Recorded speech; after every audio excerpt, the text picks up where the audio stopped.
Hello, my name is Benjamin Hart. I'm an American attorney and the managing director of Integrity Legal here in Bangkok, Thailand. As the title of this video suggests, we're discussing, well, the cannabis business yet again, but the specific thrust of this video, again, I really don't make these alerts lightly, and I know that there have been a few of them that I've made here recently. I make them when they're warranted. Thai law enforcement, the sort of ebb and flow of immigration policy and how it pertains to foreigners, it's very cyclical in that it's kind of almost like a hurry up and wait thing where you'll go fairly protracted periods of time where nothing much will happen. And then when things do happen, boy, do they happen quick. It's sort of, what was it Lenin said, there are years that go by where nothing happens, and then there are weeks that go by where years happen, or something of this nature. Again, I'm butchering the quote, but you get the point, which is, again, we'll go for these protracted periods of time where, you know, it's pretty even keeled. It causes many foreigners here, by the way, to become complacent. It's a real problem insofar as folks that are kind of operating outside the lines. They think that it's sort of a normalcy bias thing where they think because they've gotten away with it for a certain period of time that they will continue to get away with it into the future. And at the end of the day, that's not a good attitude to have. I took a lot of heat even in person from folks that even consulted us that were foreign wanting to look into the cannabis business because I said, and I said this on record in videos too, that look, this is at the end of the day, it's a Thai agricultural type of subject matter. When you're looking at the underlying issue of it all. At the end of the day, it's agriculture. And Thai sensibilities are such that agriculture is one of those things that they zealously guard from outside undue influence, okay? And look, we've had this period of time right now where we've seen a very lax regulatory environment with regard to cannabis, and I've gone into great lengths on that, plenty of videos we made on that. But it looks to me like, at least from the perspective of foreigners, that laxity is not only ending, but the curtain is coming down hard, like a brickbat, for lack of a better term. That being said, I thought of making this video initially after first reading, well, I'll come to another article where I first thought of making this video was Thai Examiner. But I then found this article in Bangkok Post, bangkokpost.com. Article is titled, Weed Use Leaps After Law Eased. Toward the end of that, I thought it was noteworthy, if for no other reason, to provide sort of an update on sort of how all this is swirling, if you will, under the surface. Quoting directly, Supachai Jaisamut, advisor to Deputy Prime Minister Anutin Charnvirakul and member of or I think they mean the, Boomjai Thai Party, which spearheaded the unlocking of cannabis from the narcotic list in the previous government, said the Sreta administration has clearly spelt out a case for the continuing use of cannabis for medicine and health. Now, what that means, anybody's guess. Quoting further, the government also has a policy to increase the economic value of cannabis. Now, along that line, I couldn't agree more with the sentiments of folks in this cannabis regulatory space where they're trying to come up with policy and then implement it. Yeah, I think we all want to see this be economically more beneficial to the country than even it already is now. So I think that's a laudable goal. Quoting further, which received consensus from all government parties, he added, so the best solution is to have a law to control cannabis use, he noted. Quoting further, he added that in his view, Thailand must have a law to control its use, not to relist cannabis as a narcotic. He said the party has done its job by drafting a revised cannabis legislation and has submitted it for Parliament's consideration. It should be supported by all parties, he said. Yeah, and I think that's a fair assessment of sort of the state of play, if you will.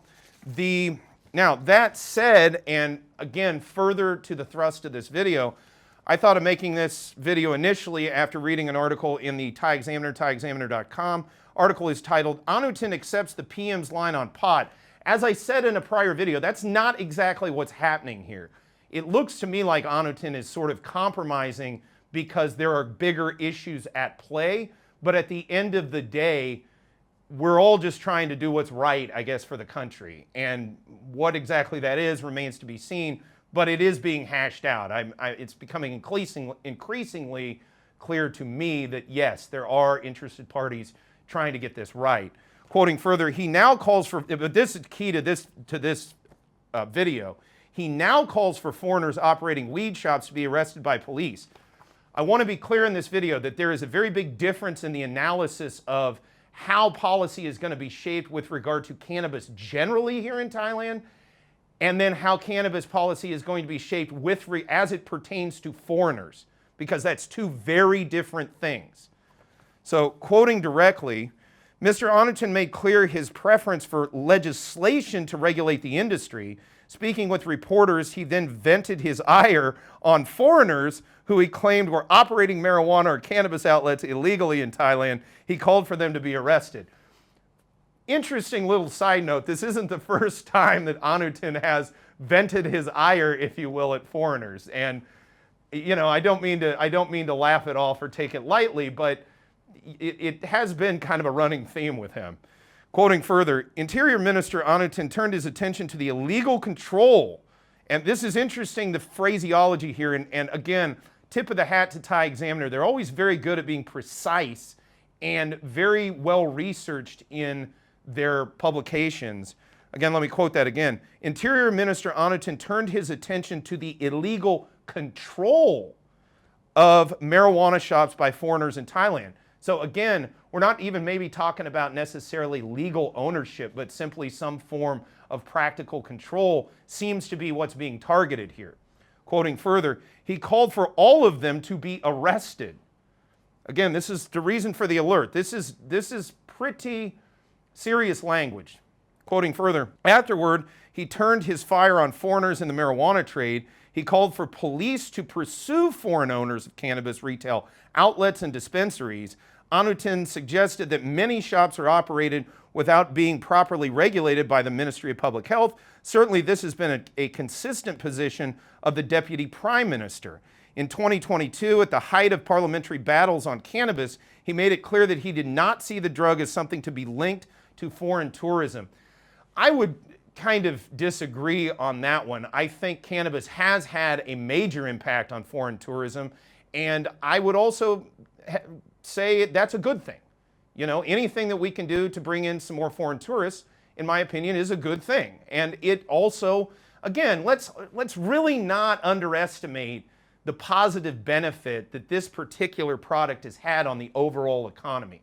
In these tourism areas, especially coming off of COVID, when the emergency decree ended, I was here.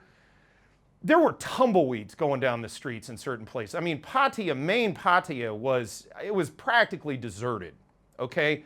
So when these marijuana shops came in and filled the gaps in commercial real estate, one of the things they did, purely from an aesthetic standpoint, but I don't think it should be underestimated, it filled in the vacant retail space.